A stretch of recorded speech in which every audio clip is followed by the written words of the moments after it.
दोस्तों नमस्कार। आज दिनांक 27 दिसंबर 2022 के डॉट न्यूज़ के प्रातःकालीन संस्करण में आपका स्वागत है। प्रधानमंत्री नरेंद्र मोदी ने वीर लाल दिवस के अवसर पर गुरु गोविंद सिंह के पुत्रों जोरावर सिंह तथा फतेह सिंह को उनके अपनी आस्था को बचाने के लिए दी गई कुर्बानी हेतु श्रद्धांजलि दी। प्रधानमंत्री ने इस अवसर पर बोलते हुए कहा कि यदि हमें भारत को सफलता की ऊंचाइयों तक ले जाना है तो पहले के संकीर्ण विचारों से मुक्ति पानी होगी। उन्होंने कहा कि औरंगजेब के भय के साथ भारत को बदलने के विरुद्ध गुरु गोविंद सिंह चट्टान की तरह खड़े रहे। महाराष्ट्र के कृषि मंत्री अब्दुल बारी के द्वारा महाराष्ट्र विकास अघाड़ी सरकार में मंत्री रहते हुए लैंड रेगुलेशन ऑर्डर पास करने पर विपक्ष द्वारा इस्तीफा मांगा गया, जिसके चलते विधानसभा को एक दिन के लिए स्थगित करना पड़ा। हिमाचल प्रदेश के स्टाफ सिलेक्शन कमीशन अधीनस्थ सेवा चयन आयोग के चयन हेतु प्रश्न पत्र लीक होने के कारण सरकार ने स्टाफ सिलेक्शन कमीशन की गतिविधियों को निलंबित कर दिया है। वीडियोकॉन समूह के संस्थापक वेणुगोपाल धूत को गिरफ्तार कर लिया गया है। सीबीआई को मुंबई न्यायालय ने वेणुगोपाल धूत, आईसीआईसीआई की पूर्व सीएमडी चंद्रा कोचर तथा उनके पति दीपक कोचर को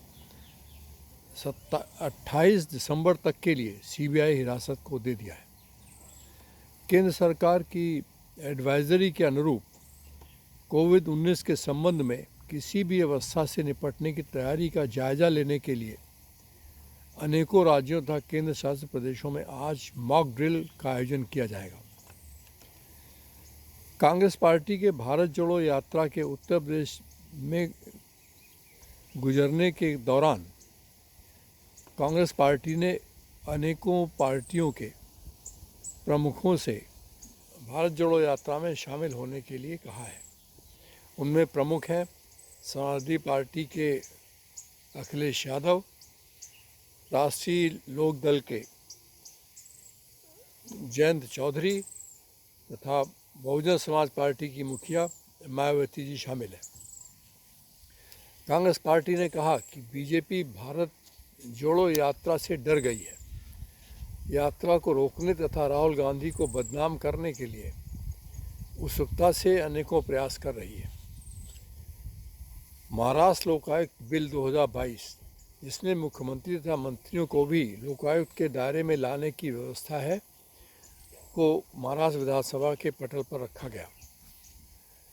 दिल्ली के उपराज्यपाल वीके सक्सेना द्वारा तुरंत असेंबली बुलाए जाने पर बीजेपी ने कहा कि सरकार अनेकों महत्वपूर्ण मुद्दों पर विचार विमर्श डिस्कशन से बचना चाहती है। कांग्रेस पार्टी ने आगामी वर्ष के शुरुआत में होने वाले मेघालय, नागालैंड तथा त्रिपुरा के चुनावों के लिए अपने पर्यवेक्षकों के नामों की घोषणा कर दी। मुकुल वासनिक ने ऐसा अवगत कराया। मदर डेयरी ने दूध की कीमतों में 2 रुपये प्रति लीटर की दर से आज से अर्थात मंगलवार से 2 रुपये प्रति लीटर की दर से दूध की कीमत बढ़ा दी है। उत्तरी भारत वर्तमान में शीतलहर की चपेट में है। दिल्ली में न्यूनतम तापमान 5 डिग्री सेल्सियस तथा अधिकतम तापमान 19 डिग्री सेल्सियस रिकॉर्ड किया गया। नोएडा प्रशासन द्वारा डीएलएफ को मॉल ऑफ इंडिया जमीन के भुगतान के लिए 235 करोड़ रुपए जमा करने का नोटिस दिया है। आज इलाहाबाद हाई कोर्ट की लखनऊ बेंच से निकाय चुनाव के संबंध में महत्वपूर्ण निर्णय आ सकता है। रुपया डॉलर के मुकाबले प्रारंभिक दौर में 16 पैसे मजबूत होकर 82 रुपये 66 पैसे हो गया तथा सेंसेक्स 721.13 पॉइंट बढ़कर 60,566.42 तथा निफ्टी 207.8 पॉइंट बढ़कर 18,014.6 पर पहुंच गया। अंतर्राष्ट्रीय समाचारों में पुष्प कमल दहल प्रचंड ने नेपाल के प्रधानमंत्री पद की शपथ ली। साउथ कोरिया ने कहा है कि नॉर्थ कोरिया के द्वारा उनकी वायु सीमा के उल्लंघन के पश्चात साउथ कोरिया ने चेतावनी शॉट फायर किए हैं।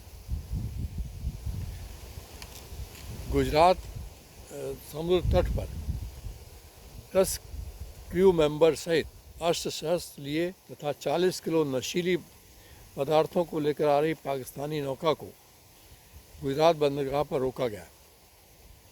पश्चिमी न्यूयॉर्क में आए समुद्री तूफान में मरने वाले 27 मृतकों सहित कुल मरने वालों की संख्या 48 पहुंच गई है।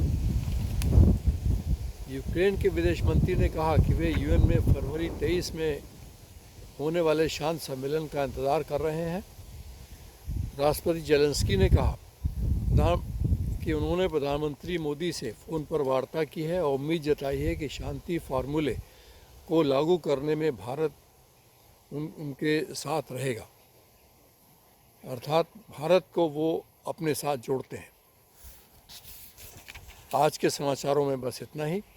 मैं नीलम कुमार सिंह आज पुनः आपसे अनुरोध करता हूं कि मेरे चैनल को ज़्यादा से ज़्यादा सब्सक्राइब करें, लाइक करें, शेयर करें। और मैं ये आपको आश्वस्त करना चाहूँगा कि मैं कोशिश करता हूँ कि किसी भी धर्म, जात या संप्रदाय को हमारे खबरों के भाषा या कंटेंट से किसी प्रकार की कोई क्षति न पहुँचे, उनको किसी प्रकार का कोई कष्ट ना हो। मैं आगे भी ऐसा प्रयास करता रहूँगा। यदि ऐसा कहीं आपको महसूस होता है तो आप मुझे कमेंट बॉक्स में अवगत करा सकते हैं। भविष्य में उसके लिए विशेष रूप से ध्यान रखा जाएगा। नमस्कार, धन्यवाद।